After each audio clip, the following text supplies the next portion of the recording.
Bom, tá gravando. Essa aula aqui é a última parte, né, da nossa disciplina. Estamos chegando na última parte da disciplina, que é a parte de modelagem e simulação. Tá?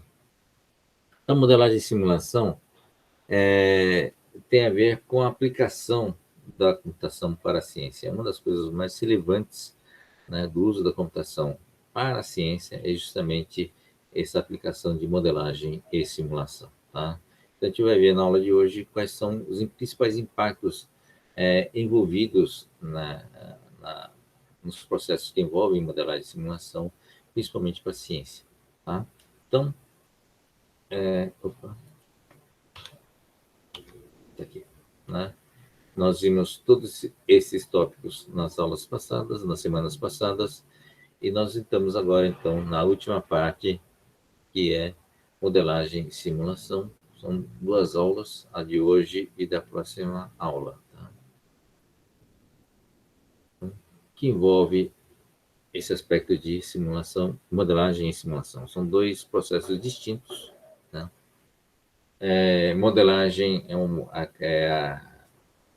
são as técnicas envolvidas na criação de modelos. Temos vários tipos de modelos, mas essencialmente é um processo de criação de modelos, que é a modelagem.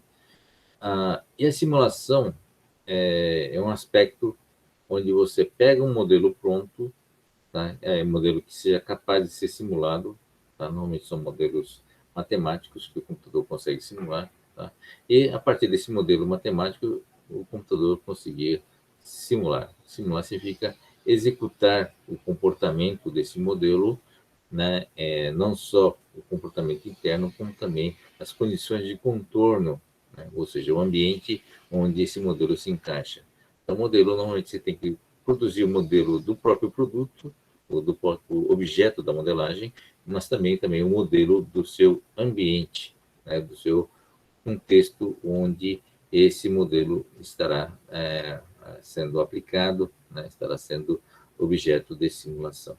Então, a simulação é um pouquinho mais complicado, né, na verdade. Então, é um conjunto de ferramentas justamente para você poder executar, né, esse contexto de modelagem, né, esse contexto do modelo, execução do modelo. Tá? Então, o contexto são os parâmetros de entrada, né, e o parâmetro de condições ambientais pelas quais o modelo irá ser testado. E pode ser testado de diversas formas, né? Tanto para diversos parâmetros de entrada, né? Então, simulando, por exemplo, condições ambientais, temperatura, pressão, vibração, como também, no caso de um objeto, de um modelo físico, né? Que você quer simular alguma coisa física, como também alguma coisa mais abstrata, tá? A determinação de números, determinados comportamentos, né? De alguns fenômenos abstratos, é possível fazer isso também. Tá? Então, essas condições, você consegue simular não só o ambiente, como também simular o próprio parâmetros internos do modelo, tá? Para saber quais são os elementos, quais são os parâmetros que têm mais impacto no comportamento daquele modelo. Tá? Bom, então, o objetivo principal, né, da modelagem e simulação, qual que é o objetivo final? Fazer todo esse trabalho é realmente tentar estudar um fenômeno, né, que existe na realidade, ou então alguma abstração que você queira testar. Tá? O objetivo final é estudar sistemas, né, de maneira aproximada, no caso de reais, né, nos sistemas reais, de forma aproximada, criando-se modelos matemáticos que possam representá-los dessa forma parcial. Tá? Então, e tais modelos são implementados em simulações computacionais que são executadas visando ter um melhor entendimento de um sistema real. Então, são diversas dimensões eventuais, vários recortes que você faz de um sistema real, né? Cria um modelo para cada um desses sistemas, subsistemas, de cada um desses recortes, e depois a gente vai tentar entender o todo a partir do entendimento dos elementos parciais. Mas por que a gente tem que fazer esses recortes, né? justamente porque, eventualmente, você não consegue simular uma coisa, ou você não consegue trabalhar com o ambiente real, por ser uma coisa muito complexa, muito complicada. Tá? Então, a partir dessa simulação, dessa modelagem de simulação, você pode observar esse comportamento, né, dos sistemas. Você pode testar hipóteses, pode testar teorias, tá, com essas simulações, tá, e predizer, eventualmente, qual seria o comportamento desses sistemas diante de determinadas condições, tá, inclusive no tempo, né, ou seja, comportamento temporal, né. Muitas vezes você tem que fazer uma calibração do comportamento temporal com o passado, né? Você vê como é que ele funcionou no passado para tentar prever qual seria o comportamento do futuro. Tá? Mas você pode tentar predizer o comportamento do modelo, do sistema, em outras condições, por exemplo, variando-se a temperatura, variando-se a pressão, e ver qual será o comportamento dele nessas condições, nessas diferentes condições. Tá? Então, o objetivo, no caso, é tentar entender o sistema e seu comportamento a partir do seu modelo. Tá? Claro que quanto, né, desse modelo, ou qual seria essa capacidade de fidelidade desse modelo? Essa é uma questão fundamental. Quais seriam os limites desse modelo? Às vezes o modelo funciona bem para determinados limites, né, relativamente fixas e relativamente limitadas, né? Saindo dessa limitação, o modelo tem um outro comportamento, a realidade tem um outro comportamento, né? Então, são essas questões que são envolvidas, né, na própria ciência da modelagem e da simulação. Tá?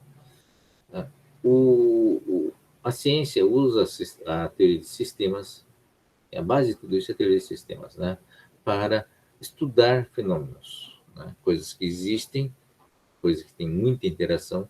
Então, a melhor forma de você estudar é você dividir em subsistemas, separar claramente as fronteiras, quais são os elementos de cada um desses sistemas, e depois ver as interações entre esses elementos, entre esses sistemas. Então, você gera uma figura geral, né, uma visão geral, né, do que é o sistema como um todo, a partir dos seus elementos ou a partir dos seus subsistemas. E dentro de cada subsistema você tem outros subsistemas ou outros elementos. Tá? Então, essa é a teoria de sistemas, e essa é uma abordagem, né, da ciência chamada reducionismo, tá? Que é você ir dividindo os sistemas em sistemas cada vez menores, para você conseguir estudar, né, limitar as suas variáveis, limitar as suas interfaces, para você ter condições melhores de observação e estudo. Tá? Isso cria o que na ciência se chama de disciplinaridade, né? Então, você vai segmentando por assuntos, normalmente, por domínio de conhecimento, e isso cria uma área disciplinar em profundidade. A ciência avançou muito, né, no, nos vários séculos até aqui, justamente por essa abordagem, né, reducionista, uma abordagem que permitiu, inclusive, aprofundar bastante num determinado tema, num determinado aspecto, né, que a gente chama de disciplinar. Tá? Isso foi bom, né? Porque, no fundo, nós temos uma capacidade limitada, né, de lidar com variáveis. Tá? Você vai entrando em profundidade porque cada vez mais detalhes vão surgindo, vai surgindo cada vez mais variáveis, na medida que a gente aprofunda no assunto, e você é obrigado a se especializar num determinado aspecto, você ter uma compreensão, né, e algum controle e entendimento sobre um determinado tópico, né? Então, isso vai criando subdivisões, né, cada vez mais profundas. Tá?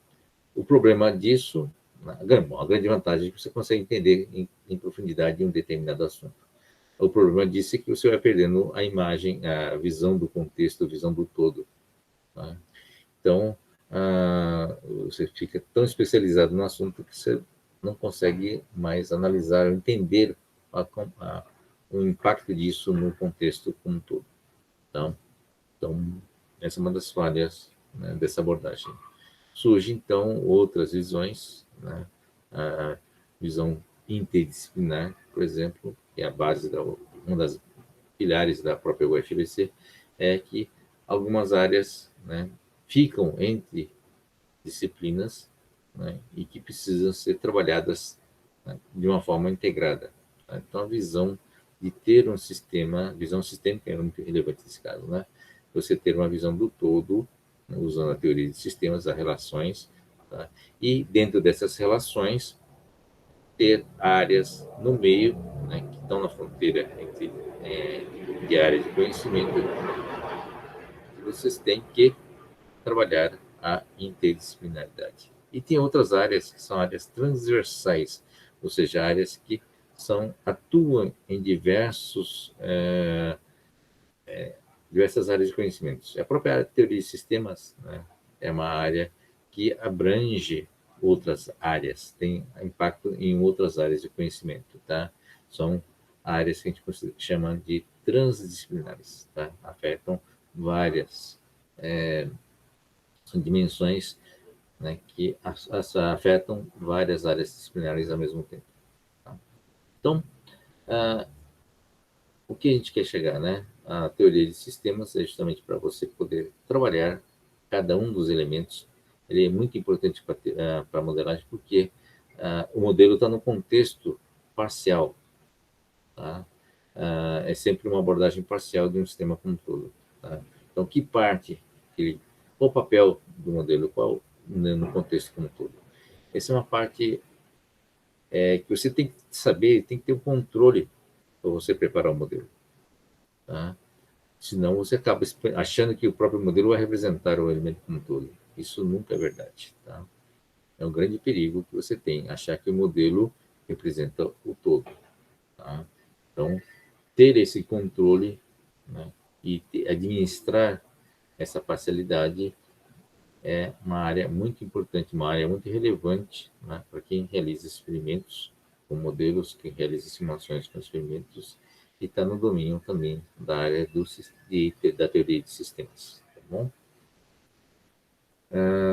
Uma outra característica importante, né, e mais recente, é o surgimento de conceitos, né, como sistemas complexos. Não é tão recente assim, é do século passado, mas isso tem a ver com fenômenos, né, onde o reducionismo não conseguiu explicar. Para ser mais claro, né? Reducionismo faz com que você vá analisando um alimento em detalhes cada vez menores. Tá? Mas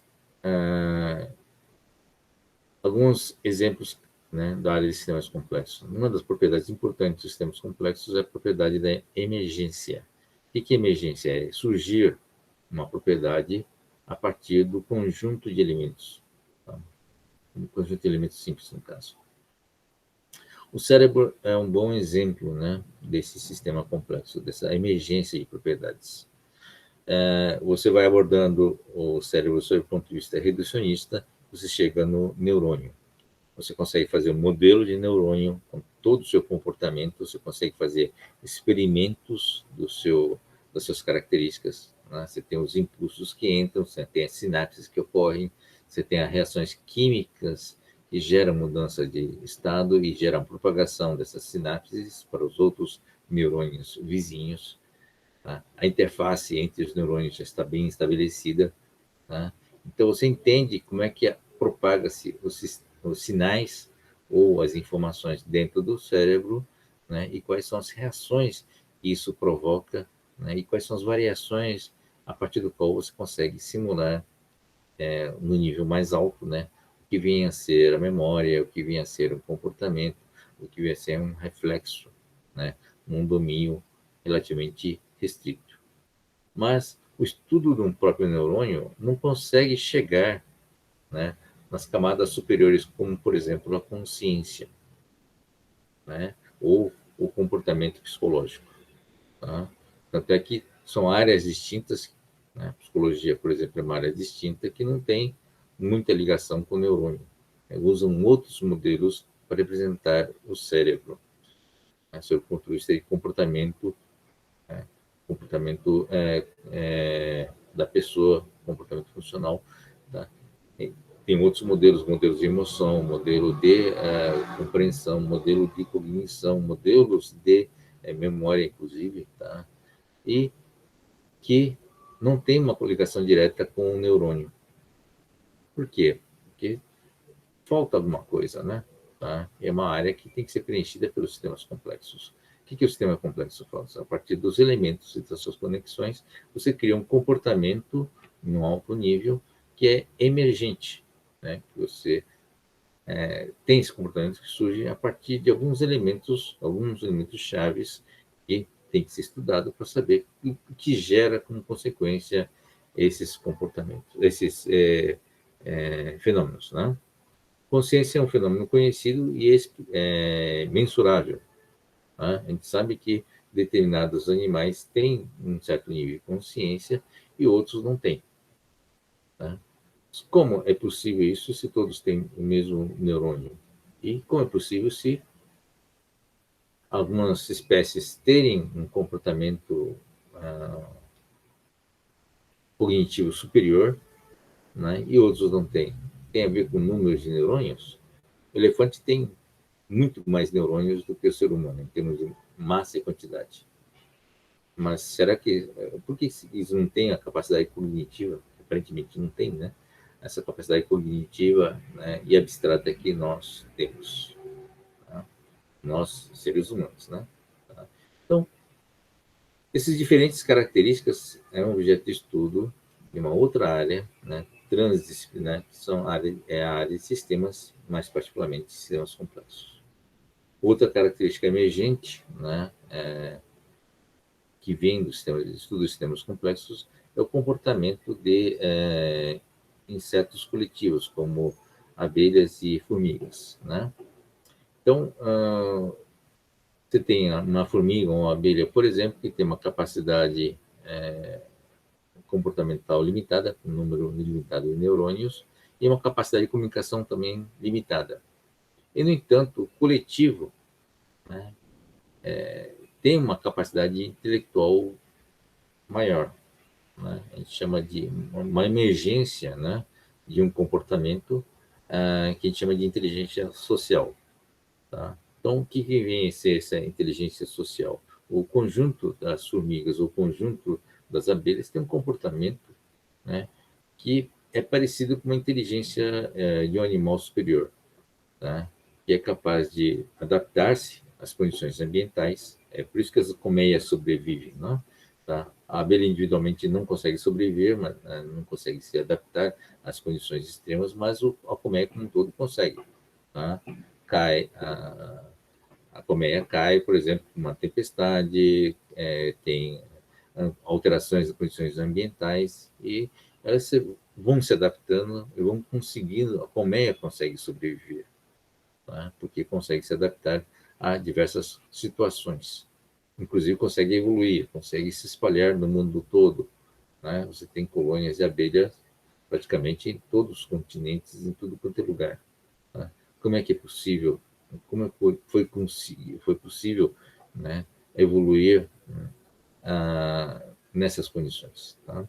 Então, esses comportamentos, né, você não consegue explicar só estudando a abelha, o indivíduo componente dela, né, ou a formiga componente. Tá? Você tem que analisar o conjunto. Né? Então, essa é uma área que a gente chama de sistemas complexos. Tá bom? Então, a modelagem e simulação computacional, tá, é capaz de lidar com esses diversos elementos, né, que o próprio cientista trabalha. Tá? Tanto numa abordagem reducionista, como também numa abordagem de sistemas complexos. Tá? Sistemas complexos muitas vezes é confundido com sistemas complicados, são coisas diferentes. Tá? Sistemas complicados é uma coisa, sistemas complexos, né, é outra coisa. Tá bom? Uma outra coisa que eu queria explicar em relação à modelagem de simulação é abordagem diferente que é utilizada tanto pela engenharia como pela ciência. Tá? A engenharia e a computação trabalham com sistemas que não existem na natureza. Tá? Então, ele utiliza a teoria de sistemas, tá? Para criar sistemas que não existem na natureza. Tá? Então, você usa a teoria de sistemas, principalmente na parte de gestão da complexidade, por exemplo, para criar coisas cada vez mais complexas. Um smartphone, por exemplo, né, você tem milhões de componentes. Né? Como é que você constrói uma coisa que tem milhões de componentes sem perder o controle, né, do seu funcionamento?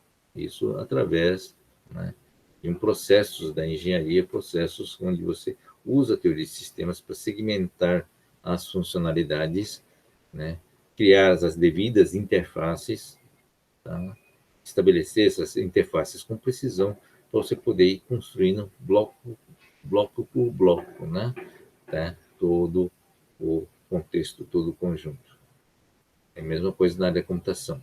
Tá? Como é que ele executa um programa relativamente uma única linha, por exemplo, né? Na verdade, tem muita coisa por trás disso, né?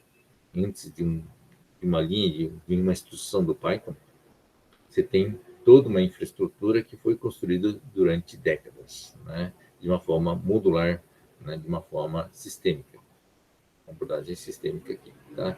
Então, você tem os drivers, você tem as bibliotecas, né? Você tem o sistema operacional, você tem compilador da linguagem, todos os elementos que têm contribuição de décadas, de milhares de programadores que foram construindo seus bloquinhos, né, que vão interagindo, né, para construir sistemas e subsistemas que dão o suporte, dão a infraestrutura necessária para a execução do programa hoje. Tá? Então, é um processo sistêmico de construção, tá? Que é uma abordagem diferente de um sistema, uma abordagem diferente do sistema que é utilizado pela ciência, né? Que usa para estudar coisas que já existem. Existem e coisas que existem uns montes, né? Tá? Desde a nossa fronteira de conhecimento, desde coisas muito pequenas, como também coisas muito grandes, né? Envolvendo o universo, envolvendo a astronomia, tá? Então, temos muito que estudar, né? E principalmente a teoria de sistemas e a modelagem de simulação é uma ferramenta que está à nossa disposição aqui para você poder trabalhar tanto para a engenharia como também para a ciência. Bom, então, esse é o ponto final dessa disciplina em particular, tá? Cujo objetivo não é torná-lo vocês especialistas, né, no assunto, mas pelo menos vocês terem uma ideia, né, qual o papel do computador na ciência e na engenharia e qual é o papel, né, da programação nesse contexto. E dar um certo nível de não só de consciência, como um certo nível de conforto, né, para vocês, né, do domínio, da capacidade que vocês podem desenvolver no domínio da informação, no domínio da capacidade de manipular essas informações e dados para o benefício, não só acadêmico, também profissional futuro de vocês, tá bom? Então, esse é o contexto da modelagem e simulação. Tá? Então, vamos lá. O objetivo, portanto, da ciência é estudar sistemas, né?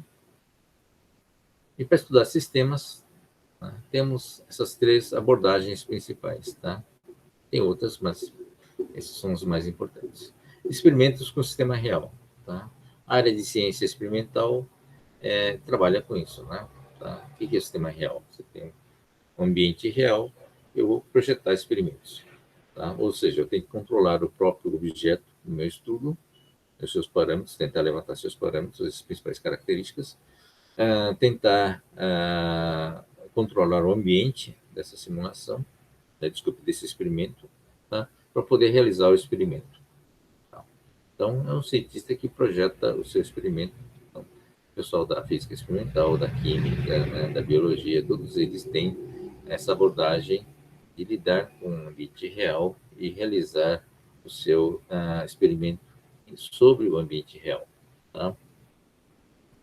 Eu posso fazer esse mesmo estudo, mas através de modelos físicos. Tá?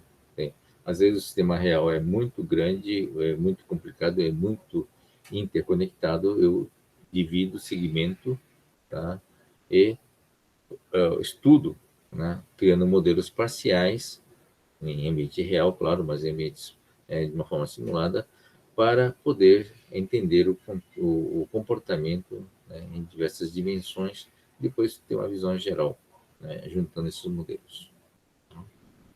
Uma outra abordagem é realizar experimentos com modelos matemáticos. Tá? Em vez de trabalhar com coisa física real, eu faço um modelo matemático, né, e checo o comportamento desse modelo matemático, fazendo uma simulação para ver se bate com a realidade. Tá? Eu faço uma checagem com a realidade. Tá? Mas a ideia é trabalhar com modelos matemáticos para não envolver o modelo físico. Tá? Então, o modelo experimento com o sistema real, né? Então, se atua nos elementos e no seu contexto, que é a configuração. Tá? E realiza o experimento. Tá? Esse é um experimento da área de engenharia, não é um experimento na área de física, né, ou de química, porque você cria um produto, né, nesse caso é um carro, e aí você tem que testá-lo em determinadas condições. Tá? Eu posso usar o modelo matemático para fazer isso? Pode. Tá? Você pode fazer o modelo matemático de um carro. Mas, né, o modelo matemático, você sempre vai ter uma dúvida em relação à validade desse modelo em condições reais. Tá?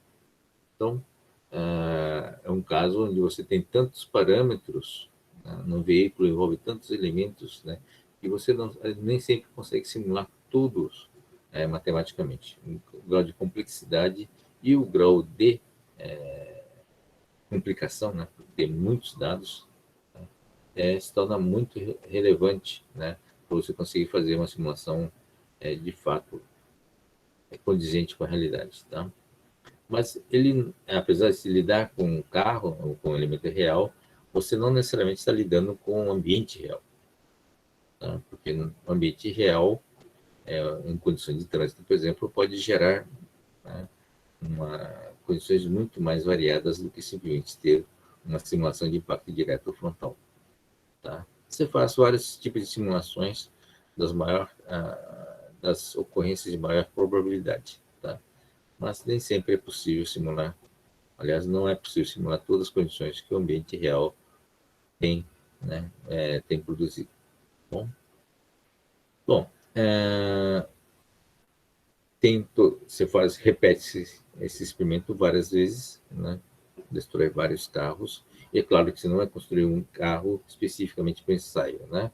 Você vai pegar um carro real da linha de montagem para fazer esses testes, para ter a maior fidelidade possível.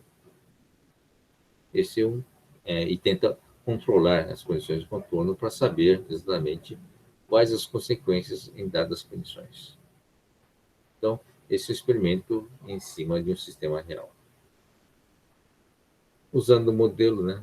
Quer dizer, por que se usa o modelo, né? Porque, eventualmente, o sistema real pode ser muito complicado se você, ou pode até ser impossível de se fazer esses experimentos.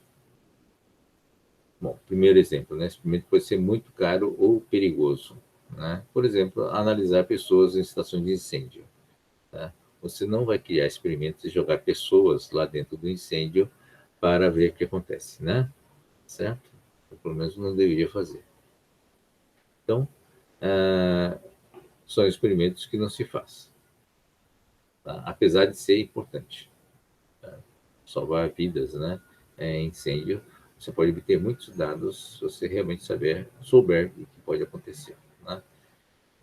Mas outros experimentos, por exemplo, é impossível tratar diretamente. Quando é muito grande, como o caso do estudo de um buraco negro, por exemplo, ou muito distante, né, está além das nossas capacidades de realizar esse experimento controlado, né, desses fenômenos de grande porte. bom? E tem situações onde você não tem evidências, né, de existência do sistema. Então, eu não tenho ideia. Eu sei que pode existir, é uma hipótese, tá? Então, à medida que você vai aprofundando o conhecimento, você começa a intuir que pode existir sistemas sobre sistemas, uma interação numa escala maior, ou em termos de quantidade, ou em termos de dimensão, tá? Mas você não consegue saber exatamente o que é esse sistema, tá? Você não consegue, se você não sabe ou não consegue intuir, você não tem como simular, você não tem nem como fazer o modelo deles, tá? Então, eventualmente, você testa hipóteses, né?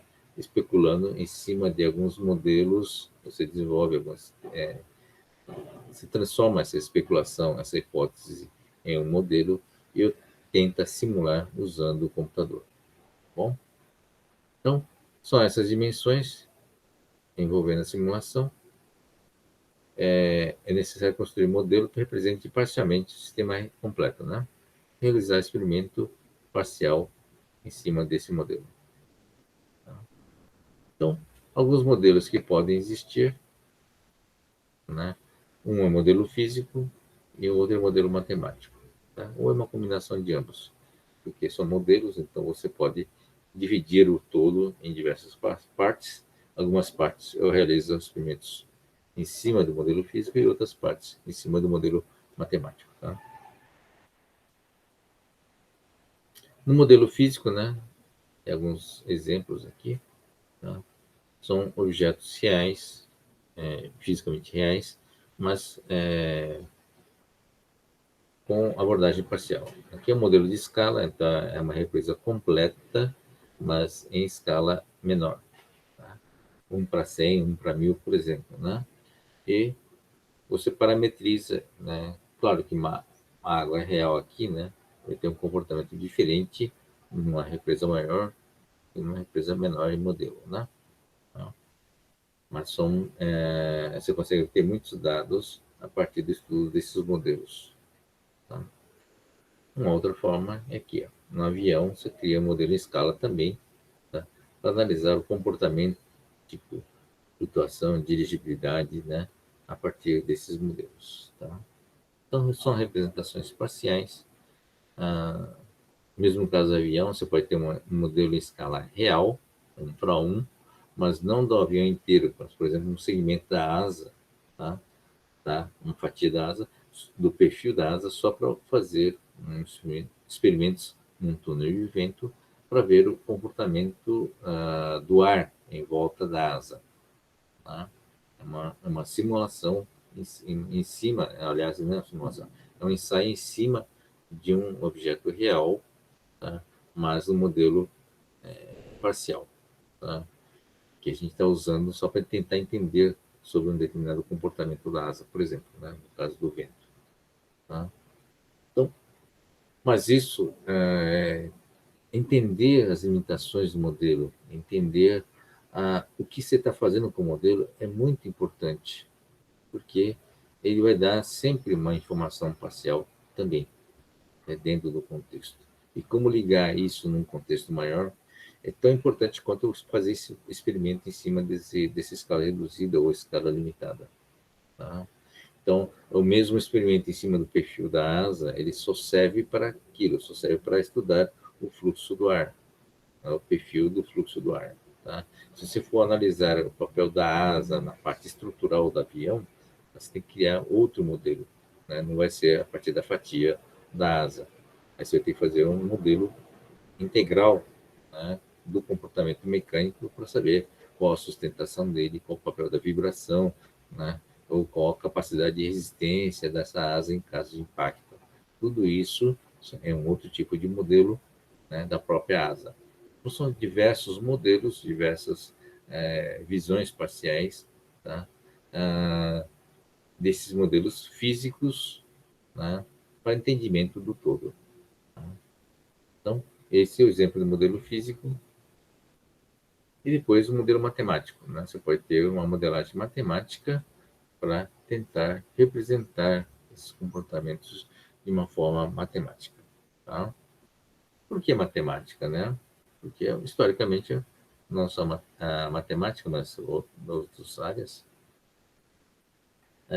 descobriu-se que a realidade tem um comportamento, né, matemático, certo? Né? Desde a antiguidade não diria, mas os cientistas descobriram que você pode representar a lei da gravidade, né? a, a gravidade na forma de uma equação, né? O comportamento cinético de um objeto, de uma equação também. Ou seja, há uma relação muito forte entre a matemática e a realidade. Tá? Então, você pode simular esses comportamentos através de uma equação matemática, tá? E podemos resolvê-los de duas formas. Uma solução analítica, quer dizer, resolver essa equação de uma forma matemática também. Você tem um sistema, a gente chama de sistema de equações, ou seja, é da área de sistemas lineares, você tem uma lista de equações onde as variáveis estão embutidas, né, são relacionadas através de não uma única equação, mas as variáveis todas daquele sistema estão relacionadas na forma de várias equações. E aí você pode resolvê-los, esse sistema de equações, de uma forma analítica, ou então através de simulação, né, por solução numérica. Você joga os valores dentro desses parâmetros, dentro dessas variáveis, e vê qual o resultado final, né, dessas equações. Então, essa é uma área também que você pode usar o computador nessas duas áreas aqui. Então, hoje a gente vai ver algumas simulações numéricas, de soluções numéricas, mas na próxima aula a gente vai ver algumas simulações envolvendo equações analíticas, tá bom? Bom, dúvidas por enquanto, gente? Estou falando faz algum tempo. Nenhuma dúvida? Não. Bom, o monólogo é uma coisa cansativa, né? Espero que vocês estejam acordados ainda, estejam prestando atenção, tá? Bom, isso não tem muito jeito, né? Mas, enfim, o objetivo é dar uma visão geral, tá? A gente fala muito e acaba não. Essa falta de interação às vezes provoca chama de desvio, né? Tá? Há distrações que ficam difíceis depois de recuperar, voltar ao eixo aqui, voltar à linha de raciocínio. Tá? Então, resumindo, tá? Teoria de sistemas é muito importante porque organiza, né, a nossa forma de enxergar o todo. Tá? Não adianta querer analisar apenas uma parte, né, de um sistema. Tá? Você consegue até entender o fenômeno se envolvido numa parte, mas o importante é entender o todo. Da mesma forma, a engenharia, né? Não adianta querer construir uma parte, né? Você tem que construir o todo. Mas que parte você tem que construir para que tenha um todo que funcione bem? Tá? Essa é uma questão muito relevante.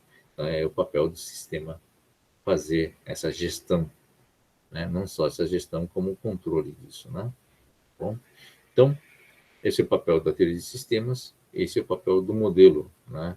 Tendo o sistema dando apoio, eu consigo pegar o todo e dividir, não só fisicamente, não estou querendo pegar o avião e dividir em asa, roda, sei lá, a cabine e assim por diante. Mas eu tenho que dividir também sob o ponto de vista disciplinar. Né? Eu quero analisar o avião sob um comportamento mecânico. Né?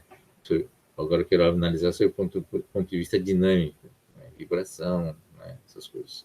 Agora eu quero analisar a aeronave sob o ponto de vista hidrodinâmico, ou seja, comportamento no ar. Né? Agora eu quero avaliar a aeronave sob o ponto de vista sei lá, de economia de combustível. Então, tudo isso envolve, né, é a mesma aeronave, é o mesmo fenômeno, tá, que está segmentado em diversas dimensões e que eu posso usar modelos diferentes em cada uma dessas abordagens. Tá? Mas, de uma forma ou de outra, o avião é o mesmo, né? Então, ou seja, tem que ter uma visão do todo, tem que saber administrar essa visão, né? Saber o que é relevante em cada uma dessas dimensões que está sendo objeto de análise. Tá? Então, essa é uma coisa complicada também. Tá bom? Então, esse é o papel do modelo e o papel da ciência, né? Então, o que é o modelo, né? É uma representação parcial, sempre parcial do objeto, tá? Um ponto importante nessa modelo é realmente quais são as simplificações que eu estou fazendo. O que envolve simplificação, né? Eu não consigo simular todas as variáveis ao mesmo tempo em todas as dimensões. Então, para cada uma das abordagens, eu estou tirando tudo aquilo que não interessa, ou seja, eu estou simplificando, né? E o fato, às vezes você pode tirar coisas que não devia ter tirado, né? Ou às vezes estou colocando coisas que não têm importância nenhuma, né? Mas eventualmente você consegue descobrir na simulação. Na simulação você faz essa variável se mexer e viu que não teve impacto nenhum naquele fenômeno que você está estudando. Tá? Então, você pode descartar nas próximas vezes. Tá? Então, esse é o papel importante do modelo. Tá? É o modelo, errar no modelo é errar no sistema. Né? Então, errar, tem que tomar muito cuidado no desenvolvimento desse modelo, tá? Seja ele físico, seja ele matemático. Tá? E aí, a partir dessa construção, né, tentar chegar, né, numa visão do todo. Né? Para entender a visão do todo, eu também realmente preciso ter o controle da visão do sistema, né? Da segmentação do sistema. Bom, então, essa é a discussão principal dessa parte, né, da aula, a parte teórica, que envolve simulação e modelagem. São palavras associadas. Modelagem é um processo de criação de modelo. A gente não vai ver isso mesmo porque existem diversos modelos, né, nós temos aqui, tá? Mas é uma área muito complicada, não é difícil, quer dizer, desculpa, é uma área muito difícil você fazer com qualidade, né? Exige muito conhecimento e muita prática, tá? Então, não é trivial mesmo, né? É uma área especializada, que envolve conhecimento profundo sobre aquilo que você está estudando, tá? Então, veja, para estudar um fenômeno, você precisa estudar bastante, né? Tá? Para você entender alguma coisa, você precisa estudar bastante. Tá? Então, não é nada fácil isso. Então, outro ponto mesmo é análise de contexto e análise e ter o controle da visão total. Tá bom? Então, são as coisas que a gente tem que tomar cuidado. Aqui é um exemplo, né? Como é que você tenta simular um sistema real, né? A partir de um modelo. O caso é um exemplo de estudo do fenômeno chamado pânico em multidão. É uma área de um professor nosso da nossa universidade que trabalhou esse assunto. Tá?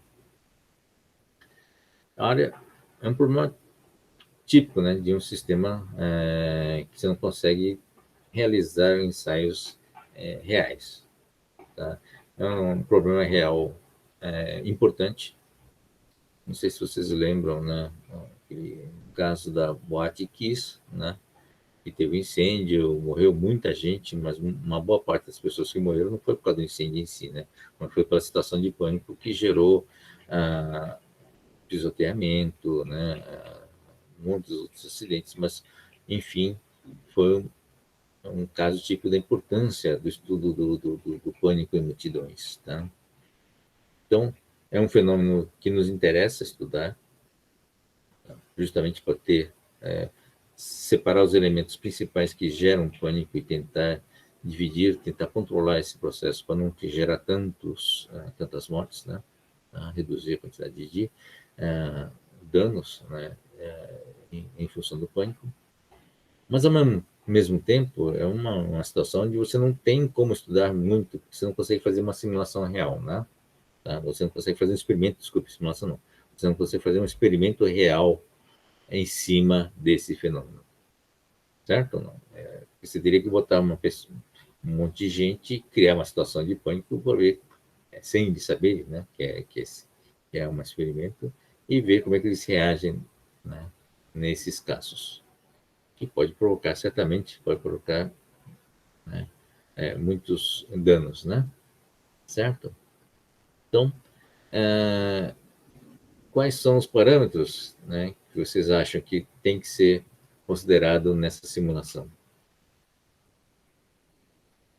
Vamos lá, gente.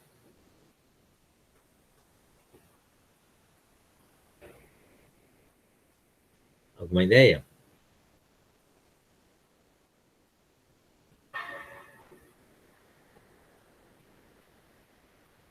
Nenhuma ideia, gente? O que vocês acham que são? É um modelo, né? Portanto, nós temos que simplificar e tentar colocar só os elementos que a gente considera importantes, né? Para fazer essa simulação. Ou pelo menos criar esse modelo, né? O que vocês acham?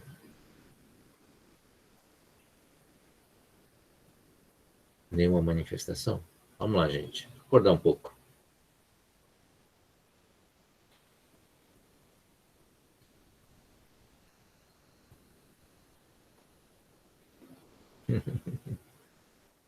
Vai, podem chutar. Vocês já passaram por situações. Bom, você deve imaginar o que você entrar em pânico, né? O que você considera para poder simular isso? Acho que primeiro você tem que simular um indivíduo, né? No contexto. Tá? Então, mas que característica desse indivíduo seria importante, seria relevante para o pânico? Será que a roupa que está vestindo é relevante? Será que o que ele comeu no almoço é importante? Né? O que seria importante, na verdade, no caso do indivíduo? Quais são os dados desse indivíduo que a gente tem que considerar? Provavelmente tem que considerar, né, qual é a sensibilidade da pessoa em caso de perigo, né? Qual a capacidade dela em compreender um perigo e qual a reação dessa pessoa em situações de perigo. Né? Em segundo lugar, você tem que simular o próprio perigo em si, né? Tá? Que tipo de perigo é esse, né? É alguma coisa... o que poderia gerar um pânico? Né? Então, você tem que simular esses elementos do pânico, né? Fogo, incêndio, um tiroteio, né? Essas condições que são evento gerador. Tá? Ah, um tiroteio, por exemplo, tem o mesmo capacidade de gerar pânico que um incêndio, um fogo, por exemplo. Que tipo de fogo tem que ser? Né?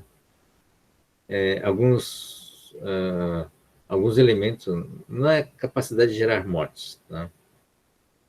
Por exemplo, um gás mortal, por exemplo, né? Tem uma capacidade de gerar mortes tão grande quanto um incêndio. No entanto, pode não gerar pânico, porque você não consegue ter um alimento, né? Visível, capaz de gerar uma reação emocional, tá? Porque ele mata aos poucos, né? Mata sem saber, na verdade, né? Então, uma coisa é uma explosão, grande explosão, onde você tem uma propagação dessa informação, né, de perigo muito rápida, porque todos vê, né, todos veem aquele fenômeno acontecer, aquele perigo. Tá? Uma outra coisa é um perigo que surge aos poucos, é invisível, não gera uma reação emocional no momento, porque pouca gente descobre que está com problema. Né? Um tiroteio é diferente também. O tiroteio tem um barulho dos tiros que faz com que haja uma propagação maior também. Tá? Então, o fenômeno são diferentes, né? Então, você tem essa questão de propagação do fenômeno gerador do pânico, tem um indivíduo que tem diversos graus de respostas ao pânico, ao problema, desculpe, ao fenômeno, né? E depois tem uma condições ambientais, né? Do tipo, não é o foco do gerador de pânico por si, mas como é que as pessoas vão fugir? Então, depende, ambiente fechado, ambiente aberto, para onde vai o fluxo das pessoas, tem uma saída, né? Você tem que ter uma capacidade de entender a situação de perigo e saber como é que escapa daquele perigo. Então, isso é uma questão ambiental. Se está no ambiente fechado, você tem que ir se deslocar para uma porta, né? Se está no ambiente aberto, você tem que se distanciar né, da fonte do problema, da fonte geradora do problema. Então, são esses parâmetros principais que a gente tenta imaginar, né, que sejam relevantes nessa simulação. Tá? Então, a transparência é a seguinte, opa, tá aqui o nosso pânico, né? Essa nossa multidão. Ah, bom, a densidade também é uma coisa relevante, né? Uma densidade de pessoas. Tá? Aqui são os parâmetros principais sendo considerados, né? Tá? Características pessoais, tá? Capacidade sensorial, quer dizer, visão, capacidade de visão, capacidade de você compreender, né? São variáveis, né? São tudo nome de variáveis, tá? Fator de pressão, né? Tamanho da pessoa também é relevante, para você poder ter enxergar, né, o problema. Velocidade de deslocamento, quer dizer, capacidade de você correr, né? Fator de pressão, no caso, seria o estresse, né? Tá? Então, seria, a partir do reconhecimento da ameaça, qual seria o nível de pressão que isso gera? Tá? Pressão que vai gerar ação, né? Tá? Qual seria o limiar, limite da pressão, a partir do qual você vai tomar uma ação? Né? Então, são não só parâmetros, às vezes você tem algumas funções no domínio do tempo, né? Tá? A partir do fenômeno, quanto tempo você leva para ter uma compreensão do perigo e compreensão da ação ser tomada para reagir, né? Para escapar disso. Informações do ambiente, a posição, o layout, né? Temperatura, se for um problema Bom, temperatura do ambiente é importante também, né? A taxa de evaporação, a coeficiente de fusão, são todos elementos que vão. No caso da simulação de um incêndio, né? Difusão é a velocidade com que ele vai propagando. Informações sociocognitivas, quer dizer, informações do conjunto das pessoas. Tá? A direção da ameaça, tá? A direção da movimentação da massa, distância da saída, né? Espaço livre, elementos como nervosismo, periculosidade, né? São permissividade, que é capacidade de penetração, né? Pressão, né? Nervosismo dos vizinhos, que influencia, né, no seu estado, e assim por diante. Né? Tá? Então, veja, são os elementos, velocidade ideal, que seria a velocidade de fuga, né, que é determinada pela velocidade que a pessoa consegue correr, tá? E a soma de todos esses elementos, todos que geram o que interessa para nós, que é a velocidade real da fuga, né, do distanciamento ao perigo. Tá bom? Então, esse é um exemplo, né, de como você tenta criar um modelo, o modelo envolve a pessoa, o modelo da situação, do sistema, né, para você tentar obter, através da simulação, né, alguns parâmetros que podem impactar no pânico, né, fenômeno do pânico. Tá? O problema maior, eventualmente, nesses modelos, é que às vezes a velocidade real que está aqui, né, ele é impactado por vários parâmetros ou várias variáveis simultaneamente. Tá? Você pode ter restrições aqui nesse valor de velocidade real, ah, com diversas variáveis que estão aqui. Então, você mexe, por exemplo, no permissividade, periculosidade, né? Cada um deles gera um impacto direto na velocidade real. Então, nas condições reais, quais seriam as coisas mais impactantes? No fundo, todos, né? Tá? E aí fica difícil você fazer, né, uma simulação onde você tenta obter alguma informação relevante, né? A partir daqui, desses valores, né, a gente tenta comparar com informações coletadas no ambiente real, né? Então, a gente usa vários exemplos que existiram para tentar checar, né, e calibrar o modelo. Bom, esse é um dos exemplos real, né, de como se faz uma simulação, porque como se cria um modelo a partir do qual a gente consegue fazer algumas simulações, para tentar compreender melhor esse fenômeno. Bom, bom, dúvidas? Nenhuma dúvida?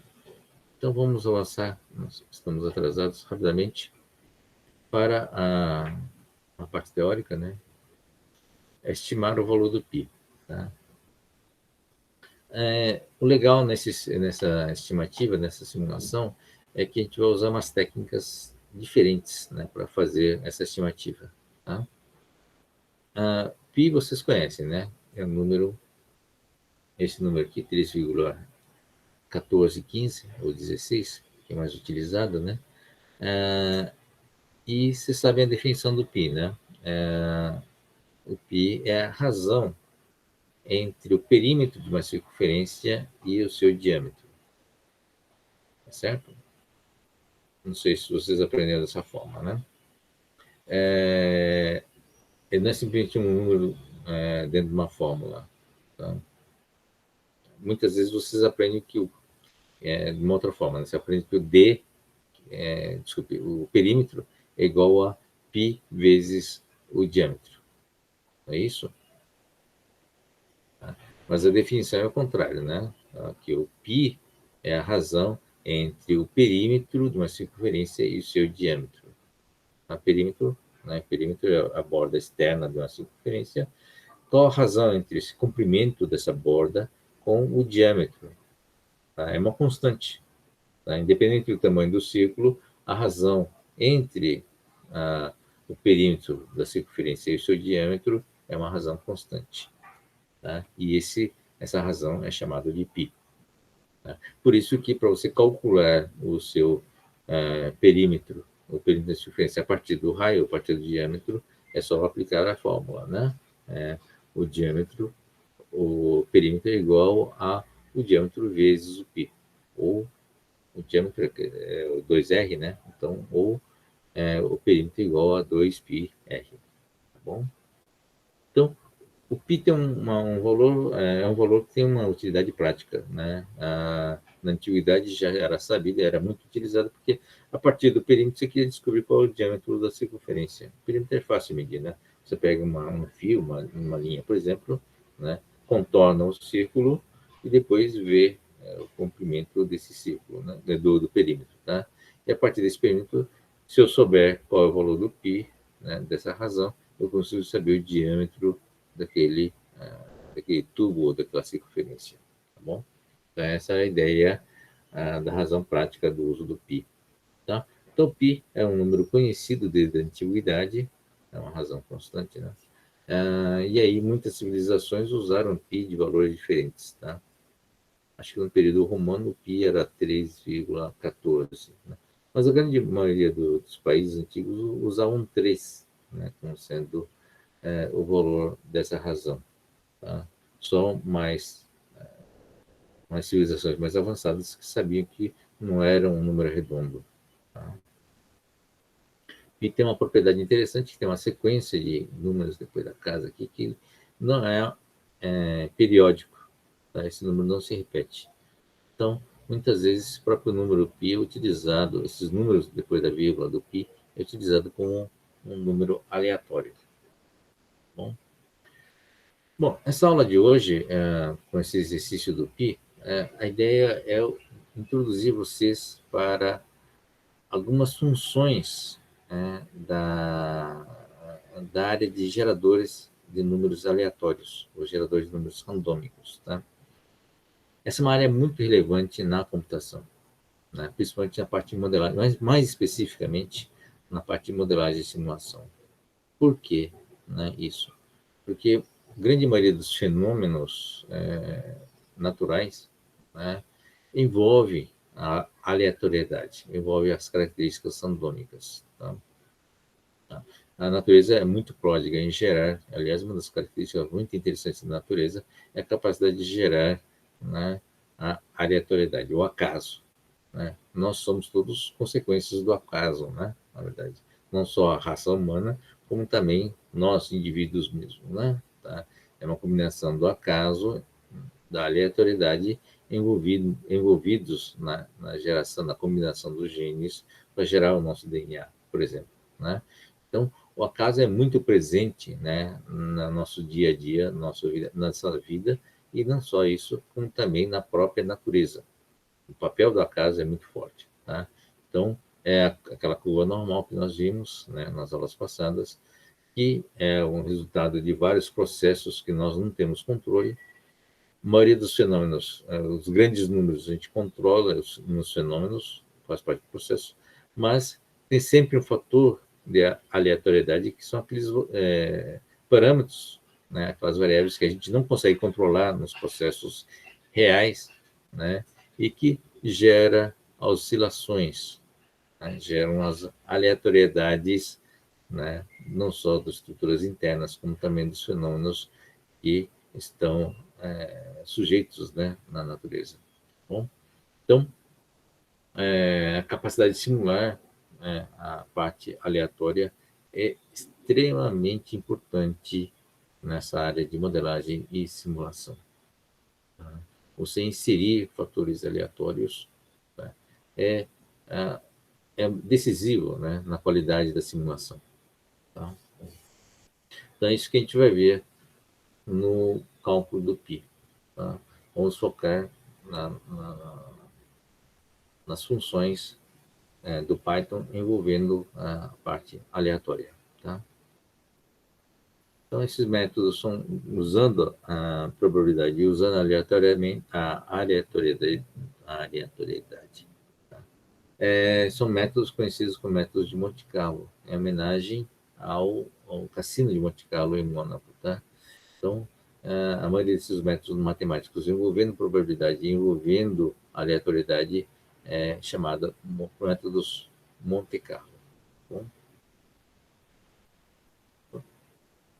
é isso aqui, né? Propriedades de números aleatórios. Uma distribuição de números aleatórios pode ser definida de maneira simples como um conjunto de números no qual nenhum número tem maior chance de aparecer do que o outro. Bom, estimando o valor do π usando aleatoriedade. Essa é uma coisa interessante, viu, gente? Vamos prestar atenção aqui. Tá? Isso é uma parte um pouco matemática, no começo, na verdade, geometria, né? Então, a área do círculo, né, por definição, é o πr ao quadrado. Tá? A área desse círculo, né? Mas isso já não preciso explicar. A área do quadrado, né, é o lado, é o L vezes L, né? Quer dizer, L ao quadrado. Tá? Uma situação, vamos imaginar então uma situação onde você tem um quadrado que está aqui, com comprimento, desculpa, largura L, né? Lado L, LL, e vamos desenhar uma circunferência dentro desse quadrado, cujo raio, cujo diâmetro é o L. Tá? Então, o raio vai ser o L sobre 2. Né? Bom, então, com isso, nós temos essa figura aqui. Né?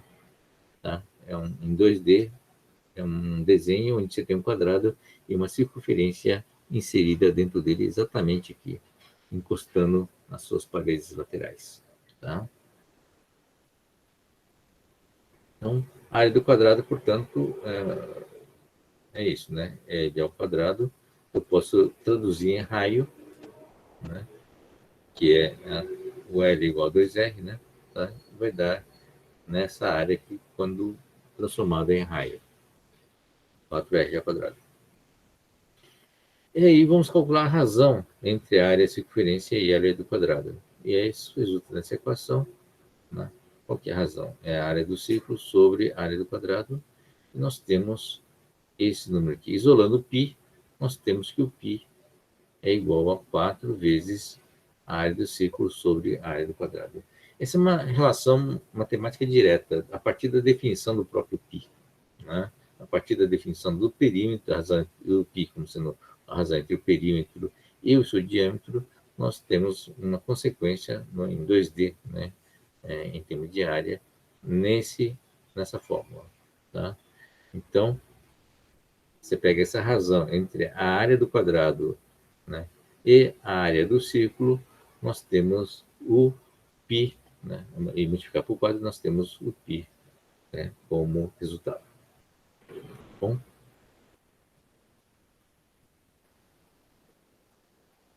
Bom, é possível saber o valor do π, bastando para isso calcular a razão entre a área da circunferência e o quadrado. Tá bom. Contudo, para sabermos a área da circunferência, precisamos saber o valor do π. Tá? A gente volta para o começo. Mas uma forma mais fácil de você, mais fácil não, uma possível forma de fazer isso usando o método Monte-Carlo é fazer, né, com que você tenha, né, isso aqui. Você tem essa área aqui, tá? E eu faço, vamos supor que a área seja variando do lado aqui de 0 a 1, né? Quer dizer, tem um quadrado de 1 de altura. Eu faço um gerador aqui, randômico, tá? Gerando números aleatórios, tanto do x como do y, para dar uma coordenada. Tá? Então, cada um desses pontos é uma coordenada. Só que é uma coordenada aleatória. Então, vai gerando esses números aí, que é uma coordenada aleatória, e vai gerando, então, pontos aqui em 2D. Tá?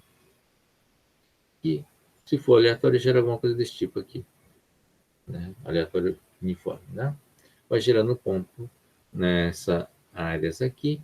E aí, você calcula quantos pontos caíram dentro do círculo e quantos caíram fora.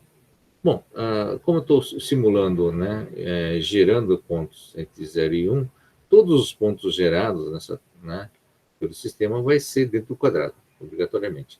Mas, dentro desse caíram no quadrado, alguns estarão dentro somente do quadrado e outros estarão dentro do círculo. Tá? E aí eu tenho uma razão. Quantos pontos caíram no quadrado e quantos pontos caíram no círculo?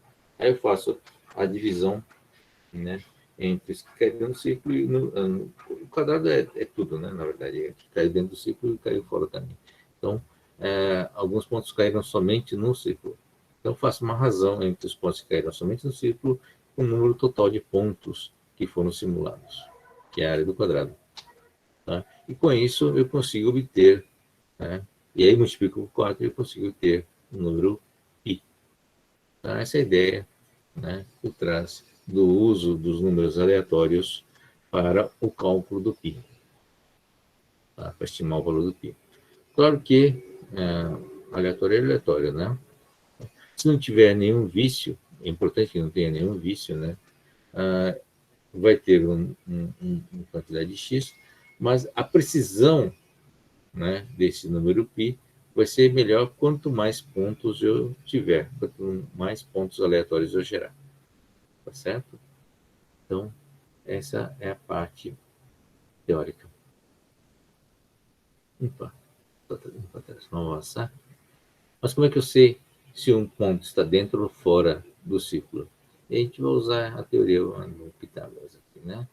Eu vou estabelecer o centro do círculo, tá? Vou calcular esse ΔX, que na verdade, por exemplo, tem uma coordenada aqui em A, né? Eu vou calcular aqui o ΔX e o ΔY.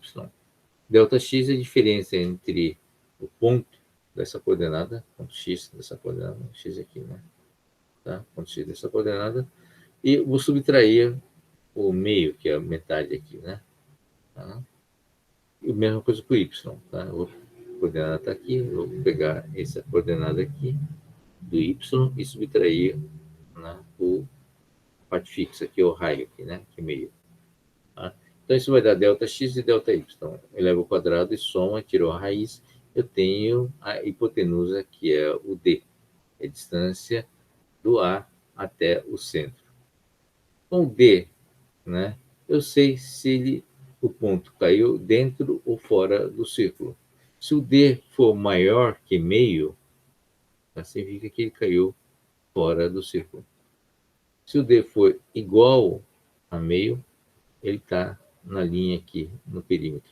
E se for menor, ele é um ponto dentro da circunferência. Tá? Com if, então, usando o if do programa, calculando o D e fazendo o if, eu sei se o ponto, eu consigo classificar o ponto em ponto fora e ponto dentro da circunferência. Com isso, faço essa contabilização e faço aquela conta, né? Tá? Para saber se foi para calcular o π, tá? Esse é um exemplo de coordenada, x igual a 0,8 e y igual a 0,75, são números que foram sorteados aleatoriamente na faixa entre 0 e 1, e aí calculo ΔX, calculo ΔY, elevo ao quadrado e tiro a raiz. Deu 0,39. Tá? Então, com isso eu sei que não foi, caiu dentro do círculo, tá? E não fora do círculo. Caiu dentro do círculo, mas está dentro do quadrado, né? Todos os pontos caíram dentro do quadrado. Tá bom. E aí, usando essa conta aqui, nós chegamos no valor do π. Tá bom? Claro que quanto mais pontos tivermos, maior será a precisão desse número π. Tá bom? É isso que a gente vai fazer na aula prática de hoje, tá? Que está dentro desse caderno, modelagem e simulação, né? É o Colab. E temos mais duas simulações, tá? Que a gente vai ver na próxima aula. Tá? São simulações um pouquinho extensas, talvez não dê tempo. A primeira envolve a relação predador-presa, que é uma equação. Então, a gente vai trabalhar com a parte analítica do modelo matemático. E aqui é uma simulação de partida de futebol, que interessa para muitos de vocês. Envolve parâmetros comportamentais, como a gente viu naquele modelo pânico, né? E também tem alguns elementos de aleatórios, né? Que é incluído aqui para fazer algumas simulações, tá bom? Então, a gente vai ver isso hoje, a parte de modelagem e simulação. Aqui são os comandos do Python, né? Focando na parte de funções aleatórias. Tá? O pacote, a biblioteca chama random, né? De aleatório. E o random, nós vamos ver, a função mais importante é o próprio random. Né?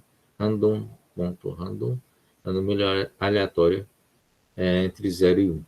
Ele gera um número aleatório entre 0 e 1. Tá? Outra função aqui é o random int, né? Esse é um gerador inteiro, tá? Desculpe, ele vai escolher entre esses dois números, nesse caso aqui, tá?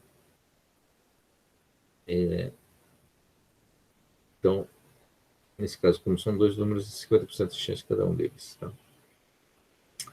E associado às funções do random, né, é o seed. A gente vai ver mais detalhes, né, mas é uma semente a partir do qual ele gera os números aleatórios. Então, o random é um algoritmo, tá? Ele não tem uma biblioteca de números aleatórios, é um algoritmo que ele usa semente, que a partir da semente ele já vai gerando os números aleatórios. Uma outra função aleatória é choice, tá? Escolha. Então, veja, é importante que tenha colchetes, tá? Você cria uma lista aqui, tá? De valores, e onde você escolhe depois, o software vai escolher automaticamente um dos três, nesse caso aqui, são 3 números, né? Então, vai escolher aleatoriamente um dos 3. Nesse caso, cada um deles, como são 3, né? Tem 1/3 de probabilidade de cada um, tá? Você pode escolher algumas características de probabilidade, né, com mais variáveis. Então, por isso que tem um choice com S aqui, é plural, né, choices. Tá? Você não só escolhe os elementos da lista, tá? Como também pesos diferentes para cada um deles. Tá? Então, nesse caso, é um exemplo onde o coroa, que é o segundo parâmetro, né, vai ter uma probabilidade maior de ocorrer 0,6, né, do que a outra parâmetro que é o cara. Né? O K indica o número de vezes, né, o número de sorteios. E aqui, funções gráficas. Tá? Acho que também é repetido, mas a gente já viu, deve ter visto antes. No exercício no Moodle, para entregar essa semana, não é essa semana, né? Provavelmente tem mais uma semana. Tá? Tem um questionário que é optativo, opcional, está usando um recurso de verificação facial. usando câmera para identificar as pessoas. Isso é muito legal, viu, gente? Mas o exercício mesmo vai ser, não sei se o exercício ou se a verificação do movimento facial vai ser optatória, né? Você não vai ser obrigado a fazer. Além disso, são 8 questões, se não me engano. Além disso, nós temos a própria entrega da lista, tá? Que não sei se você vai receber ou não. A pergunta é se é a última lista. Uma boa pergunta. Não vai dar tempo, né? Porque vai ter projeto. Provavelmente vai ser a última lista. Tá bom? Vamos caprichar. Não vai dar tempo porque vai ter projeto e é bom vocês concentrarem não só no projeto, como também na apresentação, tá? Entrega dia 30. Não pode ter mais nenhum. Não vai dar tempo. Tá? Foi por causa dos feriados, né? Foi meio complicado por causa dos feriados, mas a gente vai. Não tem problema. O importante é que vocês passem, né? Tá certo? É isso. Então, a gente vai ver, então, esse caderno que está aqui, a modelagem e simulação. Tá? Então, eu vou chavear a tela, então, para o caderno. Bom, gente, dúvidas?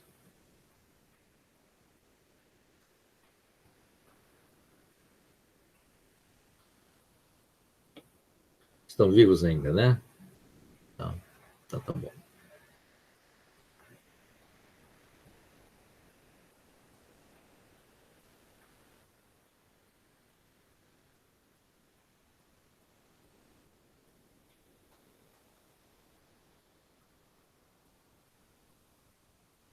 Bem,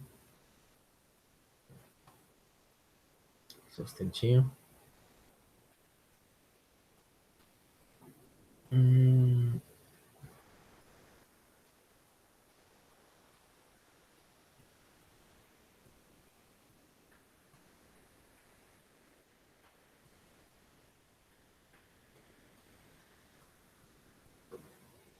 No mudo é isso aqui, né? Questão 9, lista 9.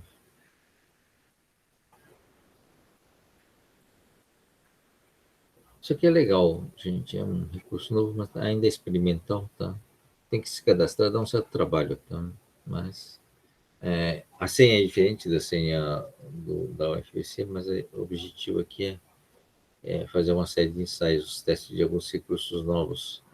O professor Zampiroli estava trabalhando nisso. Tá? Para isso, nós temos. Aqui, nós também temos essa lista aqui, que vocês já devem ter recebido já, pela data que está aqui.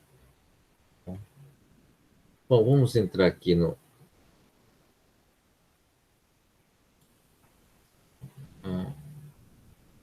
Bom, eu vou fechar e entrar de novo. Só um instantinho. Estou copiando o link.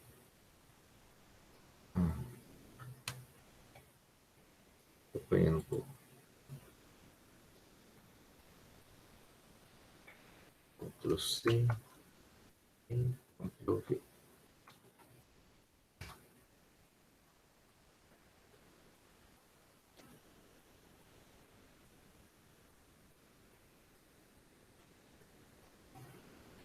Quase espirrei. Bom, vamos lá, gente. A parte inicial aqui é só para a gente familiarizar com a parte de funções aleatórias, tá? Então, uma simulação de jogo, onde o jogador escolhe quer dizer, uma aposta, onde tipo cara coroa, né? Só tem 2 números, 1 ou 2. A escolha é aleatória, é 50% de cada lado. E aí o jogador sempre escolhe né? O número 1. Tá? Como é 50%, tanto faz, né? Você escolhe 1 ou 2. O valor da aposta é R$20, sempre. E ele tem sempre R$100 disponíveis inicialmente, tá? Então, bom, qual a condição de parada dele, né? Ele vai parar quando tiver esse é o critério, na verdade, né? R$100 de lucro, quer dizer, ele estabeleceu que você vai parar quando tiver dobrado o saldo dele, ou quando ele, claro, quando acabar o saldo dele, quando acabar o dinheiro dele, né? Tá? Então, essa é a estratégia, né, desse apostador. Bom, o primeiro passo é criar um modelo, depois fazer a simulação, tá bom? Então, qual é o modelo? A ideia, bom, vamos usar a biblioteca random, tá? E aí,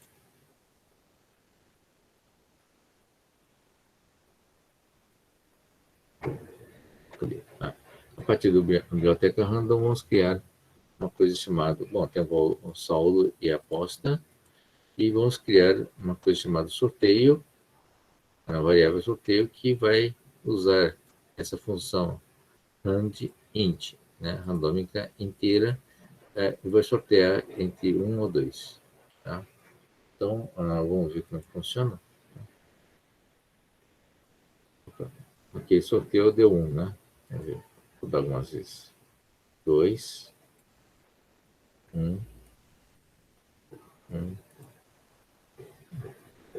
um, dois, e assim por diante. Ele vai sorteando entre um e dois aleatoriamente, tá? 50% cada de chance. Bom, após o sorteio, nós vamos avaliar. Se for um, né, que é o valor aqui do apostador, né, o valor fixo do apostador, ele vai ficar com o dinheiro da aposta, que é R$ 20, ou vai perder R$ 20, tá bom? E aí vai apresentar o saldo para ver se está ganhando ou está perdendo.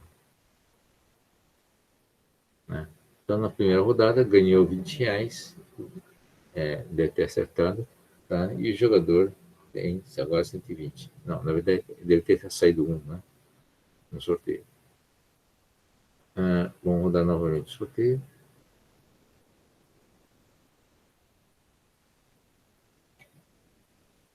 Perdeu, né? R$ 20.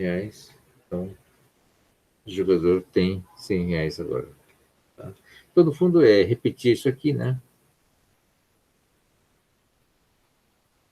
60, 40. Bom. Vai pedir porque isso aqui, a parte do sorteio não está aqui dentro.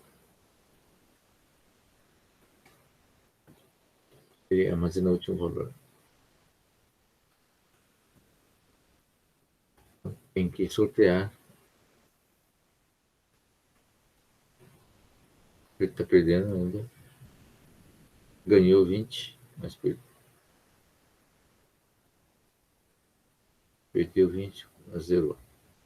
Assim por diante, tá? Então, vamos repetir isso aqui dentro de uma malha, dentro de um loop, né, de while, né? Então, enquanto o saldo, qual seria a condições do enquanto? São duas condições, né? Ele vai parar quando ganhar mais R$ 100, ou seja, quando chegar a 200 de saldo, ou quando ele acabar com dinheiro, né? Ou seja, quando tiver zero aqui na saída, tá? Então, essa é a condição do enquanto do while, o while está aqui, tá? Vamos analisar o saldo para dois faixas. E aqui, vamos executar. Tá? Executando isso, nós temos. Opa, tá aqui. O saldo final foi zero, né? Na verdade, teve essas oscilações entre ganhar e perder, mas no fim, ele perdeu mais do que ganhou. Tá? Então, o saldo é zero. Um bom joguinho, né? Bom, vamos colocar isso no gráfico para ficar mais visível, tá? Então, estamos usando o Matplotlib Library no lib, tá? E aí, essa é uma diretiva, né, que permite que o gráfico seja gerado online, quer dizer, gerado o ponto a ponto aqui no caso. Mandar executar. Ok. Esse é um gráfico onde isso aqui tem um número de interações e isso aqui é o saldo. Tá? Então, ele foi gerando, para cada interação, ele foi colocando um ponto, né, e aqui o último apresentou esse valor aqui. Vamos executar de novo para dar valor e resultado diferentes. Né? De fato, deu um resultado diferente. Cada vez que roda, vai dar um resultado diferente. zera ou não, e o número de interações também vai variar.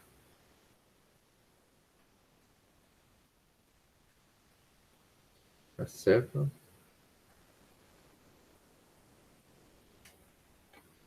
Isso aí.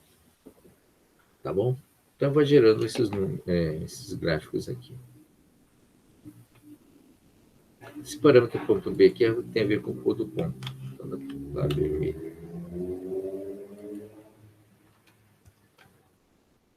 Opa. Também foi errado.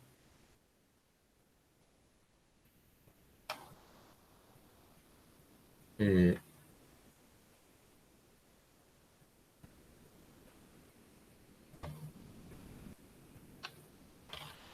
deixa eu. Opa. Estou mouse aqui. Cadê?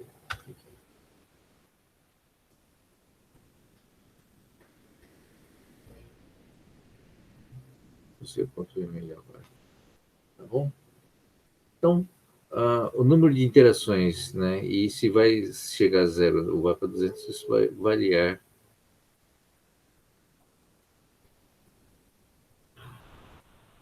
de acordo com a jogada.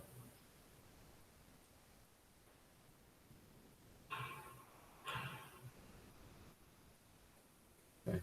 Mas vezes tem zerado. Bom, nossa intuição diz que, como a chance é 50% de cada lado, se você jogar várias vezes, vai ter 50% de chance de acabar com 200 ou acabar com zero, né?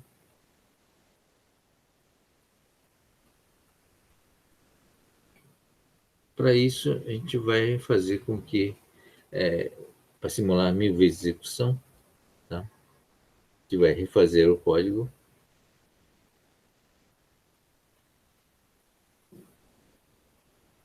Só que sem aquele gráfico, né? Tá bom? Então tem um while, tá aqui, né? Que é a aposta, que ele vai fazer o número de interações necessárias até chegar ao saldo, né? Ou é zero ou chegar ao 200. E no outro laço, né? Tem um for, tá? E que vai variar o número de jogadas, né? Tá? De 1 até 1000 vezes, tá? Então vamos ver o que aconteceu. É aqui, né? Aí, bom, aí vai contando, né? O número de vezes onde ele ganhou e o número de vezes que ele não ganhou, tá? Aqui dá um clique. Opa, cadê? Ah, tá. Tá aqui o resultado, né? Ele foi 505 vezes e prosperou 495 vezes. É meio que intuitivo, né? Você vai ter uma situação onde vai ficar meio a meio quase sempre, né? Em 1000 jogadas, o número de falências e prosperar devem ser equivalentes.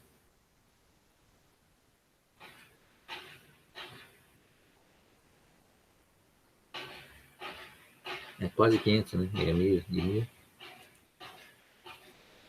Oscilou um pouco, aumentou um pouco. Ficou mais próximo, né? Mais próximo ainda.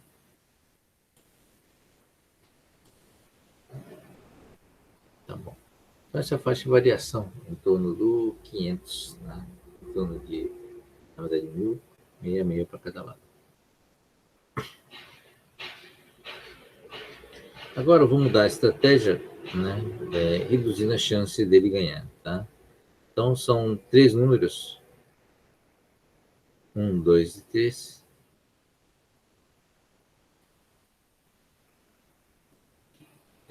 para 1000 vezes, tá certo?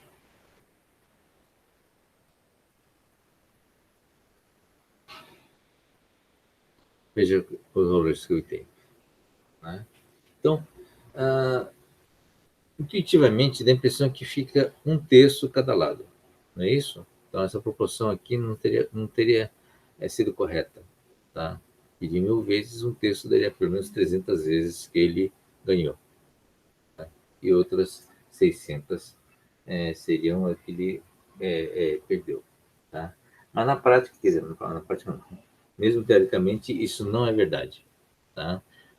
Existe uma fórmula para isso, a gente não vai entrar no mérito, mas ah, qualquer deslocamento, né, da porcentagem em relação ao valor médio do caso meio a meio, e provoca impactos muito grandes, porque na verdade não é só um terço a chance dele dar certo, né, de prosperar. Tá? Para ele prosperar até 200, para chegar até 200 reais, ele tem que fazer várias jogadas, né, e que ele tem que ganhar. Tá?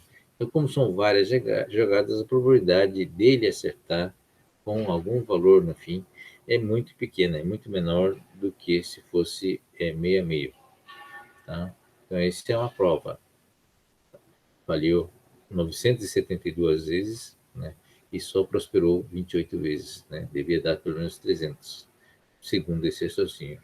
Mas, no caso, é um encadeamento. Para você sair com 200 reais, você precisa ter um encadeamento de vários valores, né? Várias jogadas. Então, tem que ter um terço na primeira vez, de sorte, e depois tem que ter um terço de sorte novamente, tá? Não é meio a meio, e isso impacta diretamente, né, no número de vezes que ele falha. Então vamos tentar, por exemplo, com outros valores.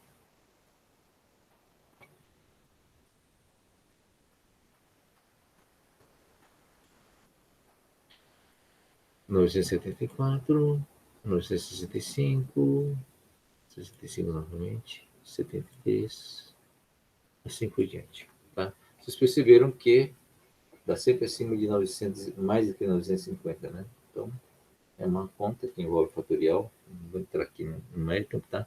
Mas ele é uma sequência, né, de eventos favoráveis que geram esse resultado. Então, a chance dele chegar a ganhar R$ 200 é muito menor. Isso só para vocês lembrarem, né? Quando mesmo numa situação onde você tem meio a meio, qualquer pequeno deslocamento em relação a 50% gera, né, um, um valor progressivo, né? Quer dizer, quanto mais vezes você joga, a probabilidade de se dar mal aumenta, tá bom? É isso. No comentário dos números aleatórios, já vimos, né, o seed e o entint. Então, vamos lá, outros gerador randômico, né? E gera de 0 a 1. Choice, né? Escolhe um dos três. Então, esse é do 5. Tá bom. Simular um sorteio de cara coroa, tá, dá para fazer isso. Então, quando você tem pesos diferentes, né? Ponto 4, ponto 6.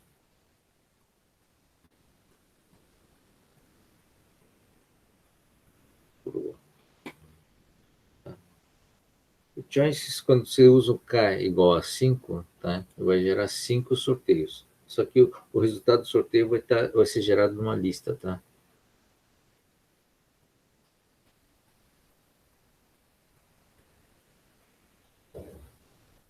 K igual 1, desculpa. Vou jogar aqui.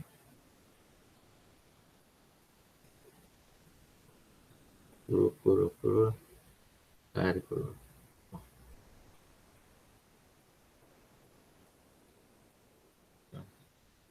É isso aí. Bom, então são essas funções, né, de geração randômica é utilizado no cálculo do π. Cálculo do π, já vimos as fórmulas todas, né? Então esse é graficamente dizendo o que vai aparecer. Então, o gerador randômico está aqui. Tá? Desculpe, está aqui o gerador randômico para x e para o y. Tá? E aqui é o número de vezes, né? O número de jogadas está aqui. Cadê a execução? Está aqui. Vamos lá. Tá? Então, esse resultado são pares, né? De x e y, são 10 pares que dão a coordenada no x e y. Aperfeiçoando um pouco mais, vamos calcular a partir do x e y, né? A fórmula, né? Para achar o d, e depois de d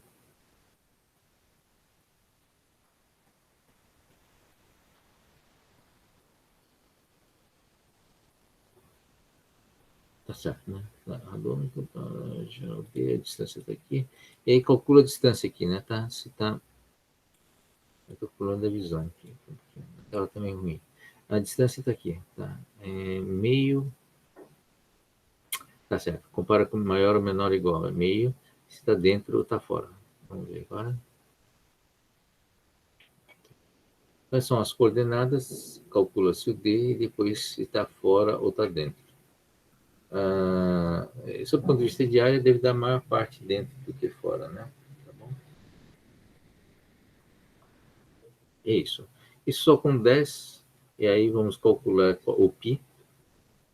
É só pegar os números que estão dentro, né? E somar aqui. Está somando 1, começa com 0. Soma 1 e depois faz a conta, né? Tira a razão e depois multiplica por 4 para estimar o π. Vamos ver aqui. Tá dentro do ciclo da razão, deu 3,6. A diferença entre 9 e 1, né? Então, 10, tá bom? É isso. Só que vamos automatizar isso, né? Para tentar aproximar o número de vezes aqui. Tá? Para n de vezes, o número de amostra 100, tirando todos os comentários dentro dele, né? Tá?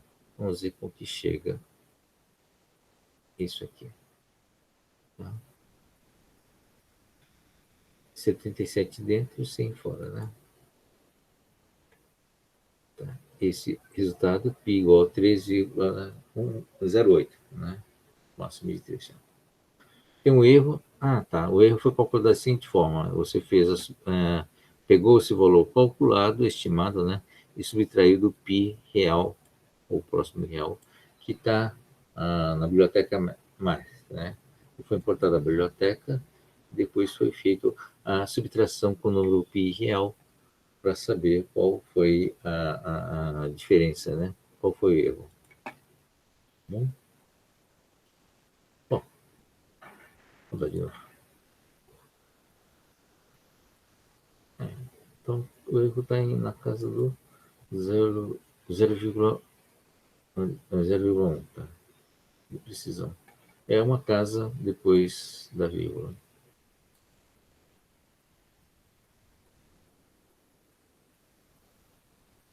Reduziu, né? Não reduziu o erro. Aqui reduziu o erro.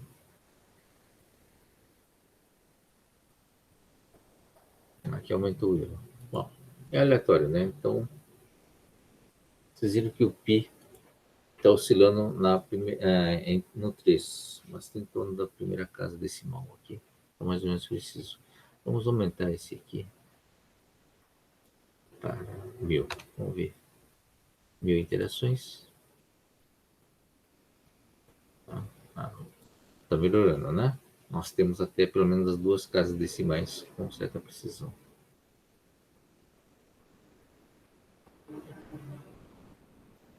Igual.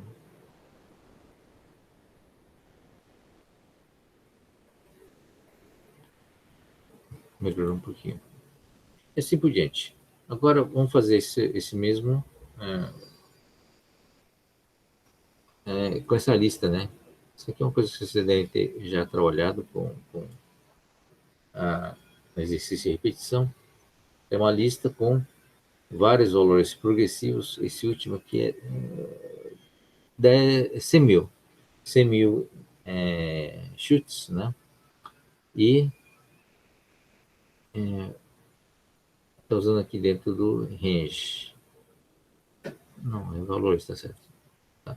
Valores diferentes. Então, vai pegar essa lista e vai varrer isso aqui, né? Então, vai de 10 até 100 mil. Então, vamos ver o que vai imprimir. Aqui, né?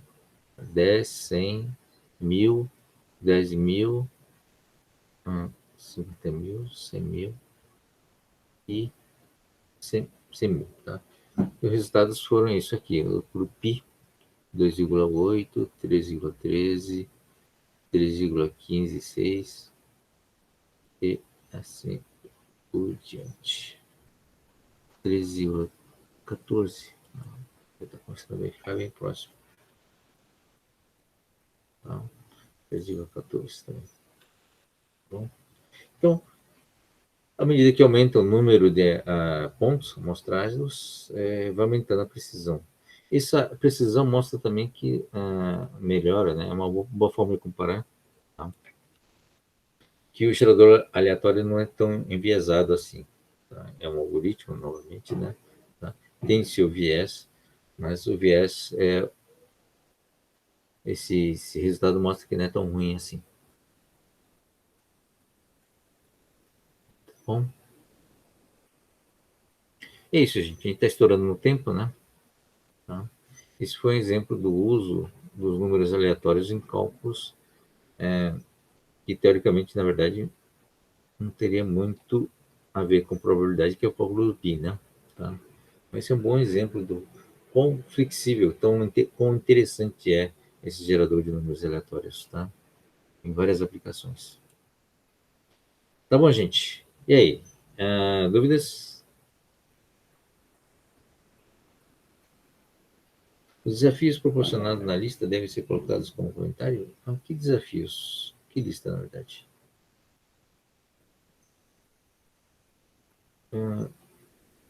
Qual que é a lista? Tá, mas qual que é a lista? É a lista 6, 8, 9 mesmo? Tá, não cheguei a ver. Mas pode colocar como. Não sei como é que tá lá. Tem que ser avaliado, né? Eu não sei se a avaliação está ativa. Se não estiver ativa, pode colocar como comentário, viu, gente? Bom, mas use sempre a mesma lista, porque a gente olha a lista mesmo. Se você põe em algum outro lugar, a gente não consegue achar. Bom, isso aí, gente. Eu acho que é divertido essa parte de simulação. Ele fecha realmente como uma aplicação em todo o contexto, né, de trabalho que a gente fez ao longo do bimestre, do quadrimestre, tá bom? Espero que você tenha gostado. É uma forma interessante de se usar o Pi. Tá? Deixa eu encerrar a gravação, porque senão eu não consigo ter disponível. Interromper a gravação.